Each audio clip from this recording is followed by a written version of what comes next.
who are the fallers? Who do you see as some of the falling teams? Because I think I see some of those teams potential falling teams. I'm gonna go with I hate to say it because I was super high on them at the start of the season. I had them as my three seed. I'm gonna go with Sacramento.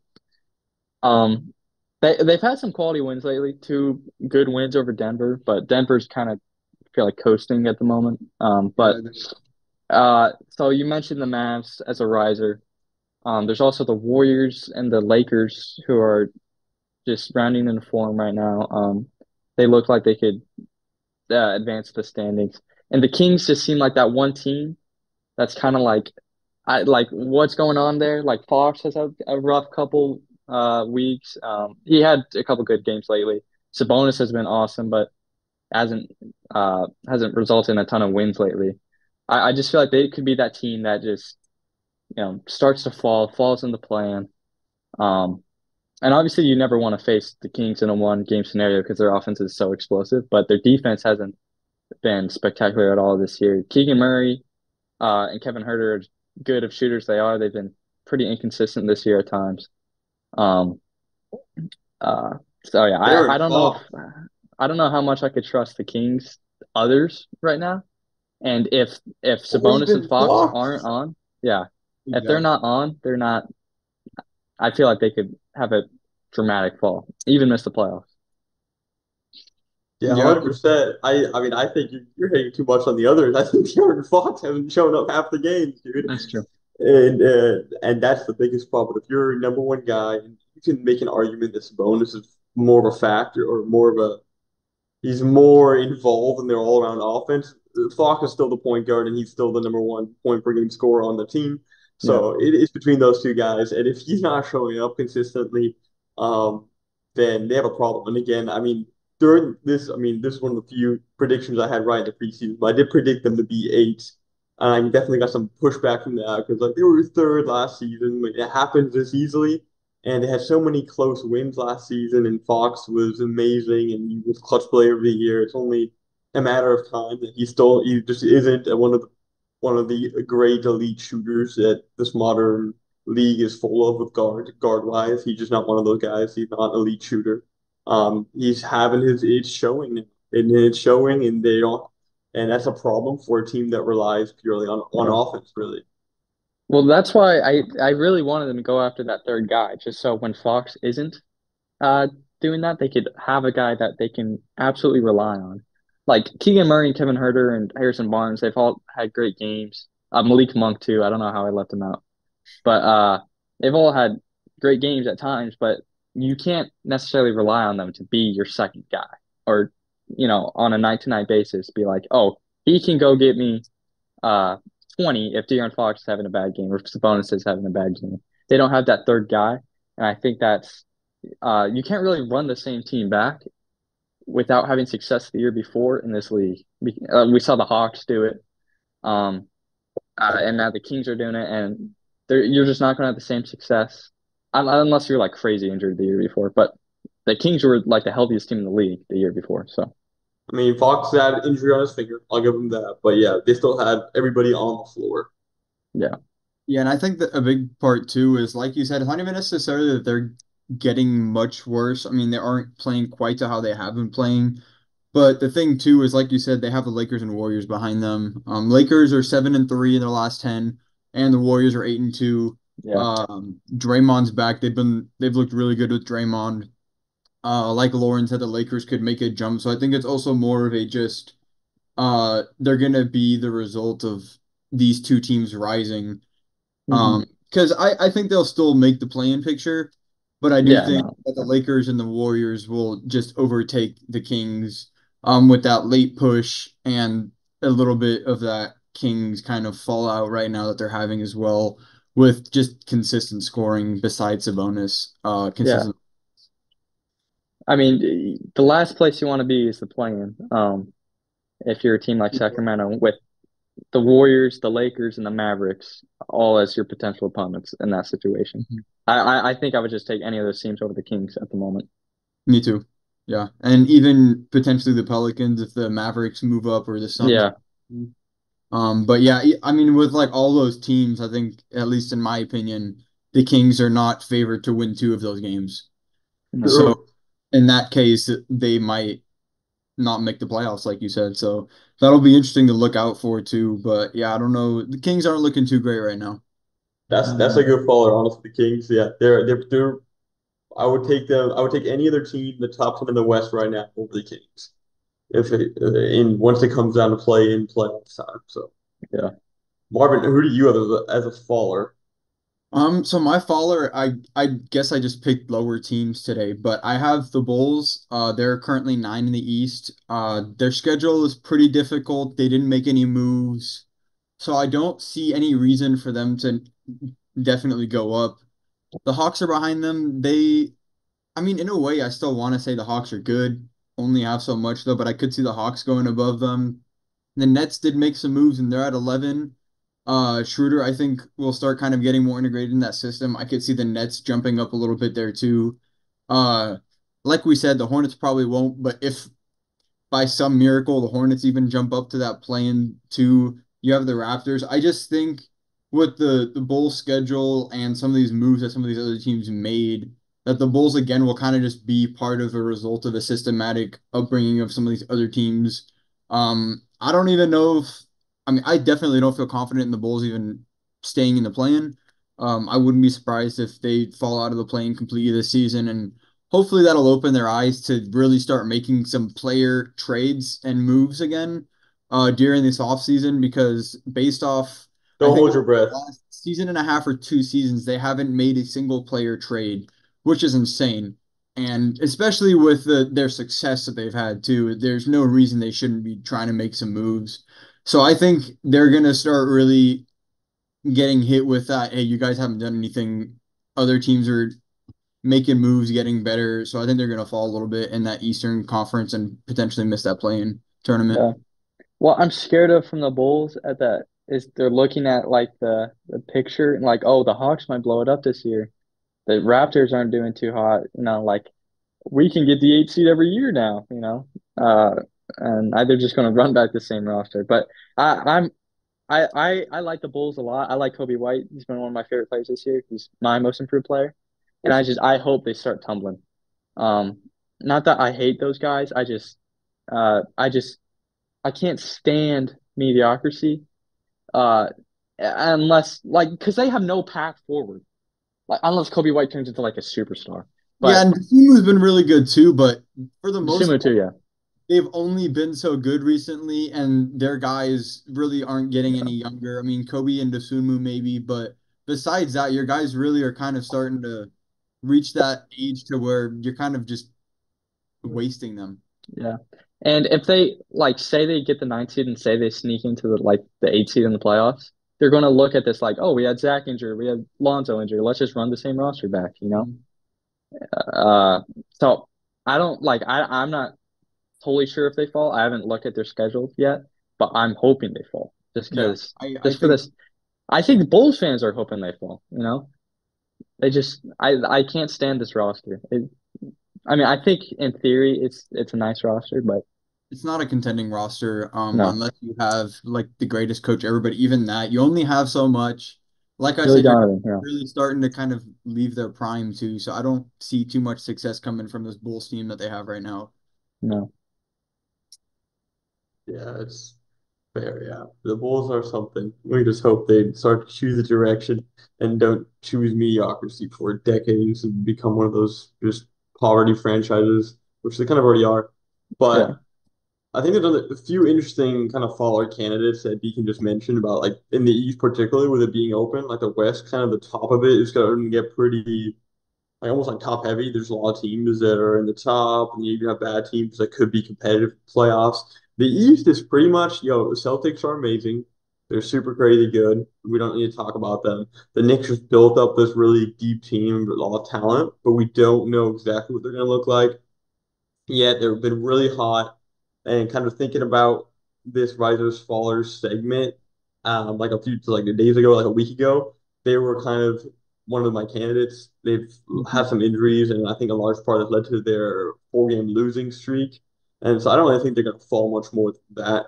Mhm. We'll kind of have to see about just we'll have to just see what the Knicks look like when they start getting healthy again in the playoffs. Another candidate are the Cavs. The Cavs have had the weirdest season ever, just starting so disappointing. They've just been blazing hot, just blazing hot. They've won like what have they won? They've won like 19 out of the last 21 or 22 games or something like that. Something like that. Yeah. Something like that. They're just absolutely crazy. The second team in the East above what we had thought would be a stacked Bucks team. And even above the blazing hot New York Knicks team, they've taken some losses now, but the Cavs are second, so I would not be surprised to see them fall. They have such a we've talked about roster like kind of potential issues, right? With Mobley and Allen on the same team, and then even in part Garland and Mitchell on the same team. Yeah. So I wonder if that is going to start kicking in again, or if they've just completely resolved those issues. But I definitely wouldn't be surprised. Obviously they're going to start losing. I would assume at some point here. I don't see them as that Yeah. being that good. I Yeah, mean, so if they stay on the current pace they're on, they could maybe give Boston a run for their money. I doubt it though, but I think uh I think the big thing is just like how legit are they? Even if they stick in that two seed, I think they could just because other teams are falling yeah, behind them. Like Knicks are injured, Bucks are crazy. Um, I think I think even if they get that two seed, how legit do we actually think they are? I think yeah. that's the question. I really like how they're playing right now, and that I'm not trying to disrespect the Cavs at all. It's just we saw them last year. A lot of people had high expectations. Everyone thought they were going to beat the Knicks, except me. But uh, I think I don't know. I think I need to see them in a playoff setting with this roster to know that they're like truly legit. And No, I think they'll win a first round series easy. But I think just like second, third round. I And think to keep Mitchell, I think they got to do that. yeah, that's true. And back to Lauren's point too, I think for me the biggest question mark just is that fit with Mobley, Allen, Darius, and Donovan. We've seen their success with Donovan and Jarrett Allen. But I think the biggest question still is how successful can they be with those four star players that they have? Kind of figuring out which one really is that one guy at that position. And I think that's the biggest question mark. I mean, the 2 games ago they lost to the Sixers without Embiid by 2 points in Cleveland. I think that is part of, like Lauren said, we'll see some of those losses coming again with them being healthy. And I think that's that worrisome thing is they still haven't been because of the injuries, they haven't been able to really grow in to figure out what role every player on that team has. So I could see that. I mean, if they figure it out in the next 30 games of the season, I think they could definitely be a legit 2 seed. But if they don't really start solidifying that and know it, like unless you can't unless you can tell that they all have their role and they're playing the way they want to play, I don't think that there's anything solid about or solid about them being that 2 seed. I mean, you have the Bucks who are still kind of a question mark too to being a contender just because they've been looking who knows what. The Knicks in theory are just the real question with them too is the health. How will that run out for the rest of the season and through the Yeah. playoffs? But I mean, as the way it looks right now, the East is the Celtics. They're the only real contender in that conference right now, just with the way things are running out with those other top 4 or 5 teams. But I'm curious too. I wonder if the Pacers might, with some of those injuries that some of those teams have, if they might try to take advantage of that to try to see if they can jump a little bit in the standings to Yeah. get home court advantage at least. Yeah. And that's part of the reason I was so shocked they traded Buddy is because I feel like they could have made a legit run. Not a finals run by any means, but like I feel like they could have had a nice playoff one run where they win a series or two. Yeah. And Buddy's been really nice in Philly too. Don't He's sleep been on. awesome. I He's feel. been Yeah. amazing. Yeah, and they just got nothing but picks for a team that looked like they were going to try to compete this season. They got nothing but picks. BJ Yeah. Tucker, an awesome defender who can also at least shoot a three ball, who doesn't have a role in the Clippers, could maybe be something they could have easily got. Yeah, Yeah. I man, I don't like what the Clippers are doing right there with Highland and Tucker. They literally just sent them home and said, "All right, unless you guys can figure out what role you want on the team when they don't have one, they want a role. That's their. I mean, I'm I not mean, happy with that, but that's like they do have an injury prone roster. So like if Harden or not Harden's not really injury prone. If PG goes down, you need an extra wing. You got Tucker there. So in yeah. theory, I get keeping them, but I feel like you could also have gotten a little something for them, Yeah, and they could have played. yeah. I'm Could have just replenished some picks, and honestly, I can't hate the Clippers like business wise for not. I mean, a little bit. They Yeah, do have yeah, some picks, right? But other than that, Deacon's right. I mean, they're amazing. They're arguably the best team in the West, if you could even say the league right now.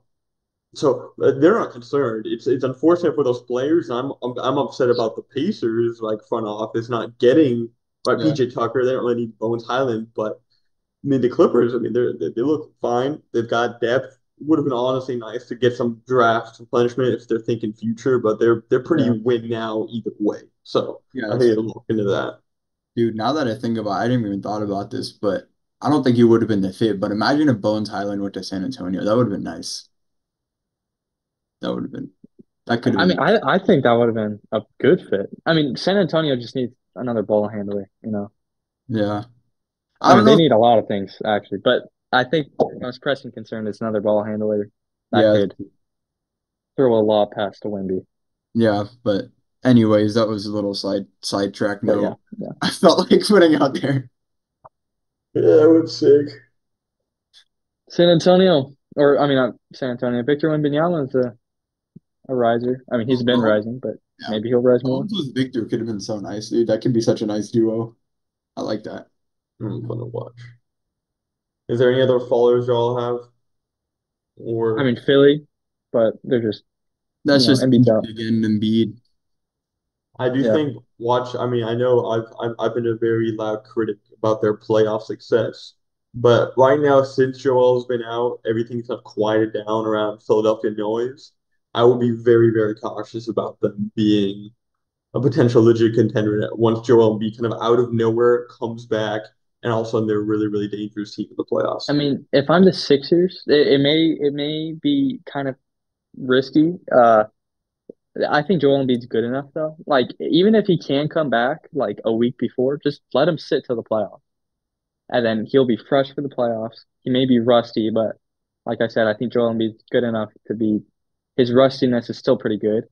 And they could be a threat. Like if they get the 7th seed and the Cavs have to face them first round, like worst case scenario for Cleveland or Miami.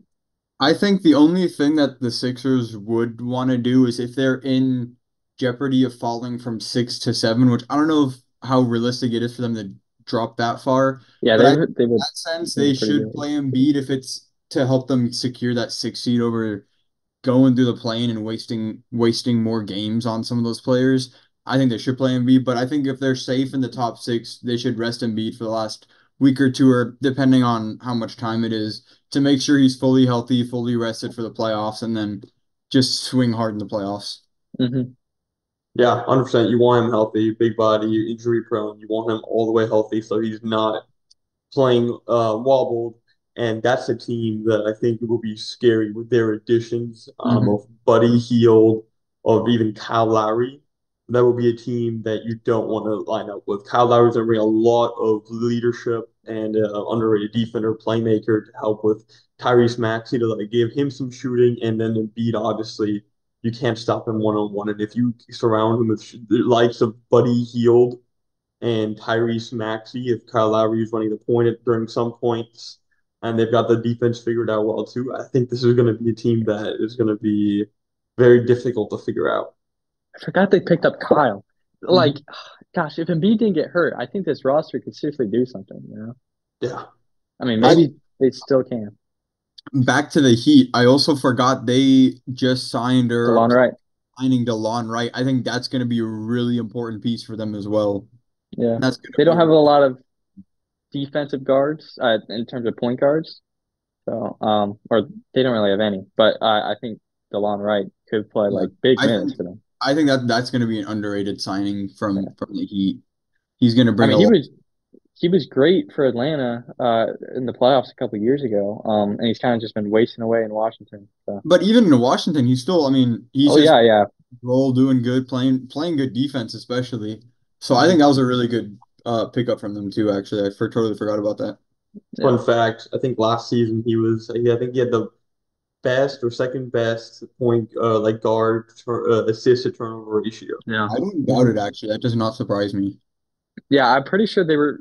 I saw that stat because they were both on Washington, him and Tyus Oh, Jones. yeah. So, That's crazy actually. That's wild.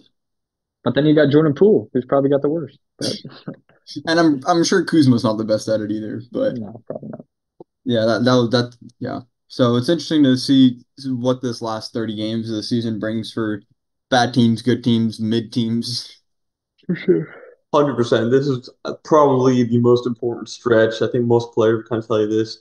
This is kind of like pre-playoffs. It's not playoff intensity, but the intensity 100% picks up. Teams are looking, they almost start looking different coming off the trade deadline for a lot of these teams. This is going to be like the most important stretch of the regular season. So it'll be interesting. Comment your risers and fallers, who you agree with, who you disagree with, and make sure you give us a like and subscribe. Floater Gang out.